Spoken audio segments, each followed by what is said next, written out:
The use of fake weapons to deceive enemy troops is not a new tactic, but it is being actively applied in Ukraine by both sides. Fake weapons can cause inaccuracies in gathering enemy information or simply waste enemy ammunition, thereby revealing their location. They are also much cheaper than real combat vehicles and can be deployed quickly. But as technology advances, such as drones with powerful cameras and thermal imaging, it has made detecting decoys much easier. Therefore, decoy weapons must become more and more realistic. Last month, a video shot from a drone captured images of a Russian inflatable T-72 tank in a field. The video was first posted on Telegram by a group identified as members of Ukraine's 116th Mechanized Brigade. The group warned Ukrainian forces to be careful to not spend ammunition unnecessarily.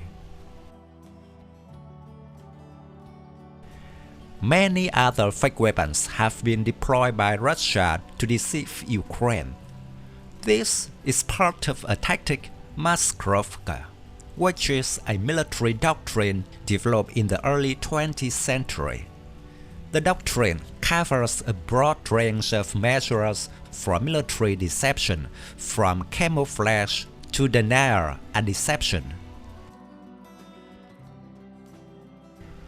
Earlier this year, Ukraine reported discovering Russian inflatable tanks deployed near Zaporozhye province.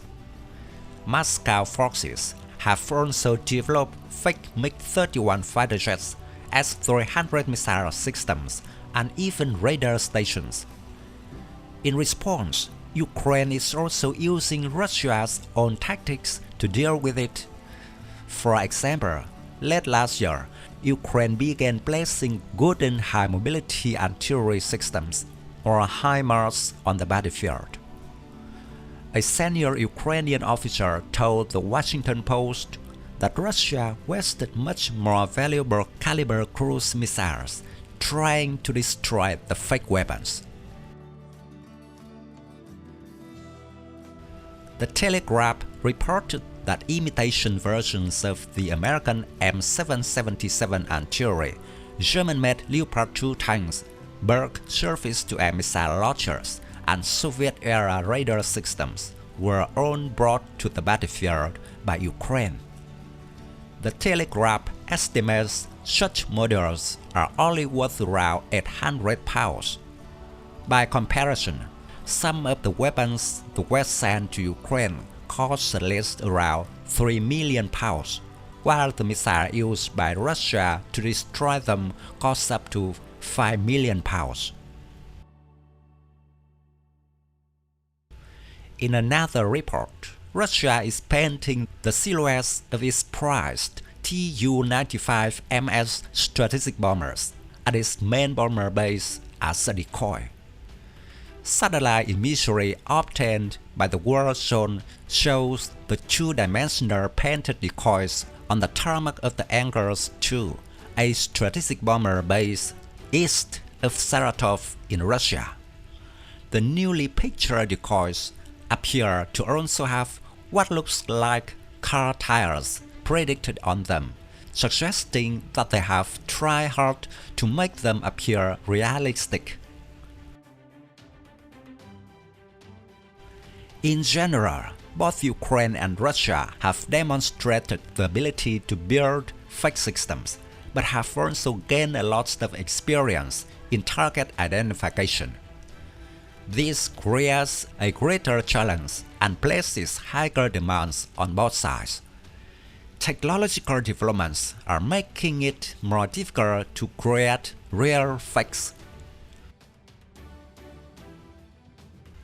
Surveillance drones with infrared and thermal imaging means one side can more easily identify an ear-made decoy. An exposed tank without a heat signature is going to be a dead giveaway. A lack of tank tracks in the dirt is unusual, and no matter how sophisticated the fake artillery is, if it is placed alone on the battlefield instead of in the actual firing position, it is also a sign of a fake. A representative of a company specializing in the production of high-quality fake radar station artillery and models in Ukraine recently told the Wall Street Journal that simpler mock-ups are no longer effective, and the production of more sophisticated mock weapon systems will take time. Therefore, Mr. George Barros, a Russia research expert at the Institute for the Study of War, told Business Insider that both Ukraine and Russia need to be more creative in how to deploy such decoys. This concept of increasingly sophisticated decoys being used to offset enemies' weapon systems, the so-called decoy arms race, has a long history as well, Barros said. Throughout the Kosovo War in the late 1990s, Serbian forces placed sand cans and set fuel alive inside tanks to mimic heat signatures, tricking thermal scans. With the increasingly prolific use of drone and sensor technology, Ukraine and Russia will both need to get smarter about how they deploy their decoys while taking a closer look at their enemies.